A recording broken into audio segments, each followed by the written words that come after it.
देर रात का सन्नाटा और रहस्यमयी ईमेल। रात के ठीक 12:45 बज रहे थे। दिल्ली से सटे नोएडा के सेक्टर 62 की बहुमंजिला व्यावसायिक इमारत फ्यूचरिस्टिक टावर की 8वीं मंजिल पर सन्नाटा पसरा हुआ था। इमारत के अधिकतर ऑफिस बंद हो चुके थे। सिर्फ कोने वाले एक कमरे का कांच का दरवाज़ा हल्का सा चमक रहा था। ये ऑडियो वेव स्टूडियो था जिसका मालिक और मुख्य freelance sound engineer summer Sharma था। समर की उम्र लगभग 27 वर्ष थी। दुबला पतला शरीर, आंखों पर लगा काले फ्रेम का चश्मा और चेहरे पर थकान की साफ लकीरें। वो पिछले 8 घंटों से एक क्षेत्रीय भाषा की फिल्म के बैकग्राउंड म्यूजिक को साफ करने में लगा हुआ था। समर का काम आवाज़ों के साथ खेलना था। वो एक साधारण सा दिखने वाला साउंड इंजीनियर था, लेकिन उसकी असली ताकत उसकी अद्भुत सुनने की क्षमता थी। वो डिजिटल स्पेक्ट्रोग्राम और वेवफॉर्म के ज़रिए ऐसी सूक्ष्म फ्रीक्वेंसीज भी पकड़ लेता था जो आम इंसान के कान कभी नहीं सुन सकते थे। थकावट से समर की आंखें भारी हो रही थीं। उसने अपना फ़ोन उठाया, कॉफ़ी ऑर्डर करने का सोचा, लेकिन फिर इरादा बदल दिया। जैसे उसने अपने सॉफ्टवेयर को सेव करने के लिए Ctrl+S दबाया, उसके लैपटॉप की स्क्रीन पर एक लाल रंग का पॉपअप नोटिफिकेशन चमका। उच्च प्राथमिकता वाली ऑडियो क्लियरेंस, प्रेषक, एन्क्रिप्टेड नेटवर्क संदेश। नमस्ते समर, मुझे आपकी ऑडियो इंजीनियरिंग क्षमताओं के बारे में जानकारी मिली है। संलग्न ऑडियो फाइल 3 मिनट 42 सेकंड की है। इसमें बहुत अधिक एम्बियंट नॉइज़ आसपास का शोर है। मुझे इसमें पृष्ठभूमि में हो रही मुख्य बातचीत स्पष्ट रूप से सुननी है। इस काम की संवेदनशीलता को देखते हुए आपके बैंक खाते में 1 लाख रुपये अग्रिम भुगतान एडवांस पेमेंट कर दिया गया है। अगर काम अगले 1 घंटे के अंदर पूरा हो जाता है तो 1 लाख रुपये मिलेंगे। और ध्यान रहे, ये गोपनीय है। समर ने अपनी आंखें मली। उसे लगा कि शायद ये कोई स्पैम है। उसने तुरंत अपने फ़ोन पर नेट बैंकिंग ऐप खोला। खाता देखते ही उसकी आंखें फटी की फटी रह गईं। सचमुच IMPS के ज़रिए 1 लाख रुपये उसके खाते में जमा हो चुके थे। भेजने वाले के नाम की जगह सिर्फ IMPS वेरीफाइड वॉलेट लिखा था। जिज्ञासा और पैसों की तात्कालिक ज़रूरत ने उस पर हावी होना शुरू कर दिया। समर ने अटैचमेंट से वेव फाइल डाउनलोड की जिसका नाम था ट्रैक 04 अनफिल्टर्ड वेव। उसने अपने महंगे और हाई फिडेलिटी हेडफोन पहने और फाइल प्ले कर दी। शुरुआत के 30 सेकंड तक हेडफोन में सिर्फ भारी और परेशान करने वाला शोर था। तेज़ हवा का बवंडर, दूर कहीं चलती गाड़ियों के हॉर्न, किसी मेट्रो स्टेशन की उद्देशना की हल्की गूंज और बारिश की पानी के छप छप होने की आवाज़। समर ने अपने पेशेवर सॉफ्टवेयर आइज़ोटोप RX को चालू किया। उसने सबसे पहले कम फ्रीक्वेंसी वाले शोर को काटना शुरू किया। फ़िल्टर लगते ही हवा की सरसराहट गायब हो गई। इसके बाद उसने स्पेक्ट्रल डिनाइज़र का इस्तेमाल करके गाड़ियों का हॉर्न हटाए। जैसे जैसे आवाज़ की परतें चढ़ती गईं, 2 पुरुषों की धीमी फुसफुसाती हुई आवाज़ें उभरने लगीं। समर ने वॉल्यूम बढ़ाया और आवाज़ों को साफ करने के लिए वॉइस डिनॉइज़ फ़िल्टर लगाया। पहला आदमी, गंभीर और रूखी आवाज़, घड़ी देख, सब ठीक, 2 बजे होना चाहिए, ढिलाई की कोई गुंजाइश नहीं है। दूसरा आदमी घबराया हुआ, ज़रूर, गाज़ीपुर वाले उस नए अंडरपास के नीचे जहाँ स्ट्रीट लाइट्स ख़राब है ना। पहला आदमी, हाँ वही, गाड़ी में कोई GPS ट्रैक्टर इलेक्ट्रॉनिक चिप नहीं होनी चाहिए। उस लड़की ईशा को वहीं निपटाना है। दूसरा आदमी, लेकिन उसके पिता, वो शहर का सबसे बड़ा बिल्डर विक्रम मल्होत्रा है, अगर पुलिस बीच में आ गई तो। पहला आदमी, पुलिस को कुछ नहीं पता चलेगा, और अगर ये वीडियो लीक भी हुआ तो बैकग्राउंड फ़िल्टर करने वाले को ही हम मोहरा बनाएंगे। समर की उंगलियां कीबोर्ड पर जम गई। उसके माथे से पसीने की बूंद टपक कर डेस्क पर गिरी। ईशा, विक्रम मल्होत्रा की बेटी। वो शहर के प्रसिद्ध उद्योगपति विक्रम मल्होत्रा को जानता था। अखबारों में रोज़ उनकी खबरें छपती थीं। ये कोई ड्रामा नहीं बल्कि एक असली अपहरण और हत्या की साजिश थी। समर ने तुरंत स्पेस बार दबाकर ऑडियो रोक दिया। उसका दिल सीने में तेजी से धड़क रहा था। समर ने तुरंत स्पेस बार दबाकर ऑडियो रोक दिया। उसका दिल सीने में तेजी से धड़क रहा था। उसने सोचा कि वो तुरंत ऑडियो को पेन ड्राइव में सेव करे और पास के पुलिस स्टेशन भाग जाए। लेकिन जैसे उसने ऑडियो का अगला हिस्सा सुनने के लिए प्ले दबाया, उसके होश उड़ गए। पहला आदमी और जिस फ्रीलांसर समर शर्मा को ये ऑडियो साफ करने के लिए भेजा गया है, वो सोच रहा होगा कि उसे 1 लाख रुपए किस्मत से मिले हैं। बेवकूफ़। गाजीपुर अंडरपास पर जब पुलिस ईशा की लाश बरामद करेगी तो पास में खड़ी कार में समर का आईडी कार्ड और उसका फ़ोन मिलेगा। पूरी दुनिया यही समझेगी कि समर ही इस साजिश का मास्टरमाइंड था। हेडफोन समर के कानों से छूटकर सीधे नीचे गिर पड़ा। उन्हें उसका नाम कैसे पता था? उसकी लोकेशन, उसकी पहचान, सब कुछ पहले से तय था। उसे फंसाया जा चुका था। समर अपने स्टूडियो की कुर्सी पर सुन बैठा था। घड़ी में रात के सवा एक बज चुके थे। उसके पास सिर्फ 45 मिनट थे। अगर वो घर भागता तो वो साजिश करता, उसे कहीं भी ढूंढ लेते या पुलिस उसके दरवाजे पर खड़ी मिलती। अगर वो पुलिस को फ़ोन करता तो क्या पुलिस 45 मिनट में बिना सबूत के उसकी बात पर विश्वास करती? तभी समर ने हिम्मत जुटाई। उसने अपने पुराने दोस्त और यूपी पुलिस की विशेष शाखा क्राइम ब्रांच में तैनात सब इंस्पेक्टर अभय त्यागी को कॉल लगाया। 3 घंटियों के बाद अभय ने फ़ोन उठाया। उसकी आवाज़ में नींद का एहसास था। हाँ समर, इतनी रात को सब ठीक है ना? अभय, मेरी बात बहुत ध्यान से सुनो। मेरे पास बिल्कुल टाइम नहीं है। समर की आवाज़ काँप रही थी। किसी ने मुझे हत्या के मामले में फंसाने की साजिश रची है। शहर के बिल्डर विक्रम मल्होत्रा की बेटी ईशा का अपहरण होने वाला है। रात 2 बजे गाजीपुर अंडरपास के नीचे। फ़ोन पर 2 सेकंड का सन्नाटा छा गया। अभय की नींद तुरंत उड़ गई। समर, तुम होश में तो हो? तुम ये सब क्या कह रहे हो? तुम्हारे पास ये जानकारी कहाँ से आई? मुझे एक ईमेल से ऑडियो फाइल मिली थी। मैंने उसे क्लीन किया तो उसमें ये रिकॉर्डिंग थी। और अभय, उस रिकॉर्डिंग में वो लोग मेरा नाम ले रहे हैं। वो कह रहे हैं कि हत्या का इल्ज़ाम मुझ पर लगेगा। तुम कहाँ हो इस वक्त? अभय ने गंभीर होकर पूछा। मैं सेक्टर 62 वाले अपने स्टूडियो में हूँ। ठीक है, ऑडियो फाइल मुझे व्हाट्सएप करो। स्टूडियो का दरवाज़ा अंदर से लॉक कर लो और वहीं रुको। मैं अपनी गश्ती टीम के साथ तुरंत गाजीपुर और तुम्हारे स्टूडियो दोनों तरफ गाड़ियाँ भेज रहा हूँ। कोई भी बेवकूफ़ी भरा कदम मत उठाना। अभय ने हिदायत दी। समर ने फ़ोन काटा और फाइल अभय को भेज दी। लेकिन उसका विश्लेषक दिमाग शांत नहीं बैठ रहा था। साउंड इंजीनियर होने के नाते उसने उस ऑडियो में कुछ ऐसा पकड़ा था जो आम इंसान नहीं पकड़ सकता था।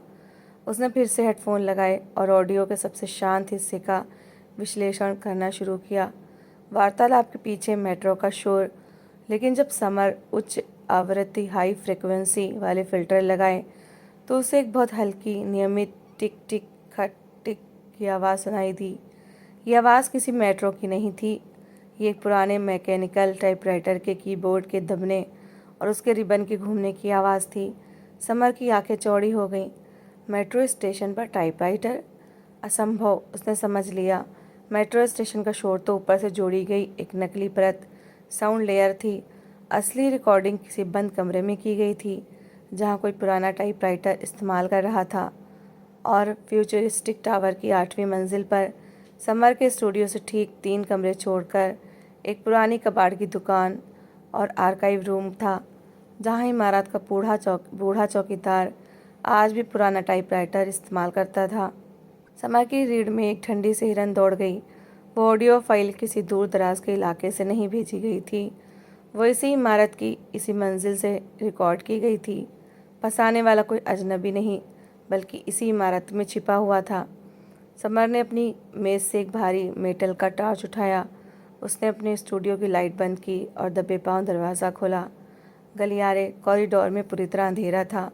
सिर्फ आपातकालीन एग्जिट लाइट की लाल रोशनी फर्श पर एक डरावनी परछाई बना रही थी। पूरी मंजिल पर सन्नाटा इतना गहरा था कि समर को अपनी ही धड़कनों की आवाज़ साफ सुनाई दे रही थी। वो धीरे धीरे आर्काइव रूम की तरफ बढ़ा। उसके जूते कालीन पर बिना कोई आवाज़ किए पड़ रहे थे। आर्काइव रूम का दरवाज़ा थोड़ा सा खुला हुआ था। अंदर से हल्की नीली रोशनी बाहर आ रही थी। समर ने अपनी सांसें रोकी और दरवाजे की झिरी से अंदर झाँका। कमरे के अंदर एक बड़ा सा लैपटॉप, दो बड़े मास्टर ऑडियो मिक्सर और एक नया फ्रीक्वेंसी मॉनिटर रखा हुआ था। लेकिन सबसे चौंकाने वाली बात ये थी कि टेबल पर एक पुरानी फाइल खुली रखी थी। समर ने हिम्मत करके दरवाज़ा पूरा धकेला और अंदर कदम रखा। कमरे में कोई नहीं था। टेबल पर रखी फाइल पर Vikram Malhotra personal security details लिखा हुआ था और उसके बगल में एक डायरी थी। समर ने डायरी का पन्ना पलटा। उसमें समर की पूरी दिनचर्या, उसके बैंक खाते का नंबर, उसका पैन कार्ड और उसकी स्टूडियो की चाबियों का ब्यौरा दर्ज था। पन्ने के ऊपर बड़े बड़े अक्षरों में लिखा था, प्रोजेक्ट एस्केप, बली का बकरा, समर शर्मा। तभी पीछे से दरवाज़ा धड़ाक की तेज़ आवाज़ के साथ बंद हो गया। समर तेज़ी से घूमा। कमरे के कोने के अंधेरे से एक साया बाहर आया। कमरे की ट्यूबलाइट जल उठी। समर के सामने एक आदमी खड़ा था जिसके हाथ में एक साइलेंसर लगा एक एम का पिस्तौल था। समर ने उस चेहरे को पहचाना और उसकी जीभ सूख गई। संजय। हेलो समर, बहुत दिनों बाद मिले, संजय ने एक विकृत मुस्कान के साथ कहा। संजय का पूरा नाम संजय मेहरा था। वो 3 साल पहले समर का बिजनेस पार्टनर और सीनियर साउंड डिज़ाइनर था। लेकिन संजय पैसों का भूखा था। उसने एक बड़े बिजनेस ग्रुप का ऑडियो डेटा हैक करके उन्हें ब्लैकमेल करने की कोशिश की थी। जब समर को इस बात का पता चला तो उसने पुलिस के सामने गवाही दी थी, जिसके कारण संजय को 3 साल की जेल हुई थी। तुम तो तिहाड़ जेल में थे ना? समर ने अपनी घबराहट पर काबू पाने की कोशिश करते हुए कहा। 6 महीने पहले पैरोल पर बाहर आया था मेरे प्यारे दोस्त, संजय ने पिस्तौल का रुख समर के सीने की तरफ करते हुए कहा। जेल की सलाखों के पीछे बिताए हर एक दिन मैंने सिर्फ एक ही चीज़ के बारे में सोचा, बदला और पैसों का नया इंतज़ाम। तुम ये सब क्यों कर रहे हो? ईशा मल्होत्रा से तुम्हारी क्या दुश्मनी है? संजय हंस पड़ा, एक तीखी खौफनाक हंसी। दुश्मनी? उससे मेरी कोई दुश्मनी नहीं है। मुझे विक्रम मल्होत्रा से 10 करोड़ रुपए की फिरौती चाहिए। मैंने और मेरे गैंग के बंदों ने पूरा प्लान तैयार किया है, लेकिन इतने बड़े क्राइम में पुलिस को उलझाने के लिए एक मास्टरमाइंड चाहिए होता है, ताकि पुलिस का ध्यान असली गुनहगार से हटकर किसी और पर चला जाए। संजय ने आगे बढ़कर समर की छाती पर बंदूक की नली टिका दी। और तुमसे बेहतर बली का बकरा कौन हो सकता था? तुम वही इंसान हो जिसने मुझे जेल भेजा था। आज रात जब गाज़ीपुर अंडरपास पर ईशा का अपहरण होगा तो वहाँ तुम्हारा फ़ोन, तुम्हारी उंगलियों के निशान और तुम्हारी कार पाई जाएगी। पुलिस समझेगी कि तुमने पैसों के लिए साजिश रची और जब काम बिगड़ा तो तुम्हारे ही साथियों ने तुम्हें मार दिया। घड़ी की सुइयां आगे बढ़ रही थीं। रात के 1:40 बज चुके थे। केवल 20 मिनट बचे थे। समर का दिमाग तूफानी गति से काम कर रहा था। संजय के हाथ में बंदूक थी और शारीरिक ताकत में वो संजय से नहीं जीत सकता था, लेकिन समर अपनी जगह पर खड़ा था, एक ऐसे कमरे में जो साउंड टेस्टिंग और फ्रीक्वेंसी इक्विपमेंट से भरा हुआ था। तुमने वो ऑडियो कैसे बनाया संजय? समर ने संजय को बातों में उलझाने के लिए पूछा। समर जानता था कि अपराधियों को अपनी बुद्धिमत्ता का बखान करना पसंद होता है। बहुत आसान था समर, संजय ने गर्व से कहा। मैंने AI वॉइस क्लोनिंग सॉफ्टवेयर से अपने आदमियों की आवाज़ बदली, इंटरनेट से मेट्रो का MBS साउंड उठाया और तुम्हारे ही पुराने मिक्सिंग टूल्स का इस्तेमाल करके लेयरिंग कर दी। मुझे पता था कि तुम 1 लाख रुपए के लालच में फ़ाइल डाउनलोड करोगे और जैसे ही डाउनलोड करोगे तुम्हारा IP एड्रेस और GPS लोकेशन ट्रैकिंग पर आ जाएगा। संजय बात कर रहा था, लेकिन समर की उंगलियां उसके पीछे रखे हुए एक छोटे से ब्लूटूथ रिमोट पर थी, जो उसने धीरे से अपनी जेब में हाथ डालकर चालू कर दिया था। वो रिमोट समर के अपने मुख्य स्टूडियो और पूरे फ्यूचरिस्टिक टावर के आपातकालीन घोषणा प्रणाली PA सिस्टम से जुड़ा हुआ था, जिसे समर ने खुद पिछले महीने ट्यून किया था। समर ने अपनी जेब में पड़े स्मार्टफोन का क्विक डायल बटन दबाया। उसका फ़ोन सीधे इंस्पेक्टर अभय के नंबर से कनेक्ट हो गया। तो तुमने ईशा मल्होत्रा का अपहरण करने की पूरी योजना अकेले बनाई है और विक्रम मल्होत्रा से 10 करोड़ मांगने वाले हो। समर ने थोड़ा ज़ोर से बोला ताकि माइक में आवाज़ साफ आए। हाँ, पूरी योजना मेरी है, संजय ने चिल्लाकर कहा। और अब तुम्हारा खेल खत्म समर। गाज़ीपुर में मेरे बंदे ईशा को उठा चुके होंगे और यहाँ मैं तुम्हारा काम तमाम करूँगा। संजय ने पिस्तौल का ट्रिगर दबाने के लिए अपनी उंगली पर दबाव बढ़ाया। ठीक उसी पल समर ने अपनी जेब से ब्लूटूथ रिमोट का हाई फ्रीक्वेंसी बस्ट बटन दबा दिया। कमरे के चारों कोनों से 3000 वॉट की विशाल स्टूडियो मॉनिटर स्पीकरों से अचानक 18 के HZ की एक अत्यंत तीखी विनाशकारी अल्ट्रासोनिक तरंग हाई पिच सिन वेव गूंज उठी। यह आवाज़ इतनी तेज़ और चुभने वाली थी कि ये इंसानी कान के पर्दों को फाड़ने की हद तक पहुंच जाती है। आह! संजय चीख पड़ा। उसने तुरंत अपनी पिस्तौल छोड़कर दोनों हाथों से अपने कान ढक लिए। उसका संतुलन बिगड़ गया। उसकी आंखों के आगे अंधेरा छा गया और नाक से खून की एक पतली धारा बहने लगी। तीखी फ्रीक्वेंसी के प्रभाव से उसका तंत्र नर्वस सिस्टम कुछ पलों के लिए सुन्न हो गया। समर पहले से ही सतर्क था। उसने पहले ही अपने कानों में नॉइज़ आइसोलेटिंग प्लग्स लगा रखे थे जो उसने दबे पांव जेब से निकाल कर पहने थे। समर ने बिना एक पल गंवाए आगे बढ़कर संजय के हाथ से गिरी पिस्तौल को पैर से दूर फेंक दिया। फिर उसने टेबल पर रखा भारी मेटल का एम्पलीफायर उठाया और संजय के सिर पर दे मारा। संजय ज़मीन पर गिर पड़ा और बेहोश हो गया। समर ने तुरंत स्पीकरों का स्विच बंद किया। अचानक कमरे में दोबारा सन्नाटा छा गया। समर हाँफ रहा था। उसके पूरे शरीर पर पसीना आ चुका था। तभी नीचे सड़क से कई पुलिस सायरन की आवाज़ एक साथ गूंज उठी। आर्काइव रूम का दरवाज़ा ज़ोर से खुला। हाथ में सर्विस रिवॉल्वर लिए इंस्पेक्टर अभय अपनी पूरी स्वात टीम के साथ अंदर दाखिल हुआ। समर! अभय चिल्लाया। समर ने हाँफते हुए ज़मीन पर पड़े बेहोश संजय की तरफ इशारा किया। मास्टरमाइंड यही है। गाज़ीपुर अंडरपास पर संजय के 2 साथियों को यूपी पुलिस की क्राइम ब्रांच ने घेर कर रंगे हाथों गिरफ्तार कर लिया। ईशा मल्होत्रा को बिना किसी खरोच के सुरक्षित बचा लिया गया। अगली सुबह नोएडा पुलिस मुख्यालय में एक प्रेस कॉन्फ्रेंस बुलाई गई। विक्रम मल्होत्रा ने समर का हाथ थामकर कहा, अगर आज रात इस युवा की होशियारी और आवाज़ को समझने की कला न होती तो मैं अपनी बेटी को हमेशा के लिए खो देता। इंस्पेक्टर अभय ने समर के कंधे पर हाथ थपथपाया और मुस्कुराते हुए कहा, समर, तुम्हारी उस लाइव फ़ोन कॉल ने और तुम्हारी इमारत से गूंजती संजय की इकबालिया बयान वाली आवाज़ ने हमारे लिए सारा काम आसान कर दिया। ऑडियो साफ करने का तुम्हारा हुनर वाकई कमाल का है। समर मुस्कुराया। उसने अपने चश्मे को ठीक किया और खिड़की से बाहर देखा। सूरज की नई किरणें नोएडा की ऊंची इमारतों पर पड़ रही थीं।